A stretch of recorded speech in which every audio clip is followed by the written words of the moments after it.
iPod is one of those community members who radiates pure, unfiltered enthusiasm.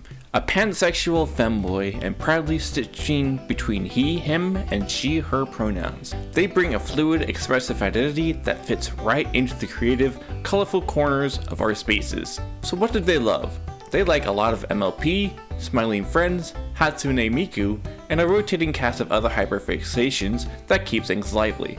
Their username is Queen of Ragebait, and this is hilarious because it's misleading and because they're actually one of the least hostile and most approachable people in the room. Now, iPod has been around the friend group for a long time, building up a circle of friends that is about the same size as mine. And if you've been in our spaces for a while, you've probably seen a few of them around. They are connected, social, and always bouncing between servers, which makes them one of those familiar faces you recognize even before you realize where you first met them. They are also a regular Krita enjoyer. You'll often catch them sketching, painting, or just tinkering with ideas. It fits their whole vibe. Expressive, colorful, and always creating something even if it's just for fun. And of course, they've got their favorite game, Project 64. And they don't just like it, they lean into it with full, obsessed, better than you, always down to talk about it energy. It's one of those little quirks that makes them instantly recognizable in any friend group. And don't worry, a while back, iPod went through a phase where they were really into Pony AI voices. Whether they still dabble in that stuff today is anyone's guess, but it was definitely part of their early fandom era and one of the things that pulled them deeper into the creative side of the community. Their last real dive into AI stuff was back in late 2025 when they were messing around with a popular creator named Twiddle. Whether they ever figured out the quirks of version 1 is a mystery, but it was definitely their final big attempt before moving on to other hobbies. And just as a refresher to anyone seeing this, don't steal other people's voices without permission. If you're going to experiment with AI, do it ethically and respectfully, the way our community expects. iPod has also been running around Ponytown since the early 2024 era. They weren't just passing through either, they were a part of a whole wave of players who made the game feel alive with in-jokes, chaotic energy, and those you had to be there moments that only Ponytown regulars would understand. He also spent time in Little Shy's plushie server, which was its own little chapter in its fandom history. That's where he talked about his love for Applejack, his wish to someday get plushies of his OC, and his old history with the fandom, joining back in late 2015 or 2016, drifting away in the early 2019s, and then finding his way back in mid-2023 thanks to Ponytown. It's one of those spaces where you could really see how long he's been part of this world and how much the community still means to him. He was also there during the r/place era, one of the many tiny pixels that were a massive chaotic canvas. And whether he was helping defend pony art, dropping a few pixels for fun, or just vibing with the crowd, it was another moment where he showed up as part of the wider Brody swarm, doing is what we do best, making our mark one square at a time. On YouTube, iPod leans into lost media style content, or more accurately, recreations of lost media.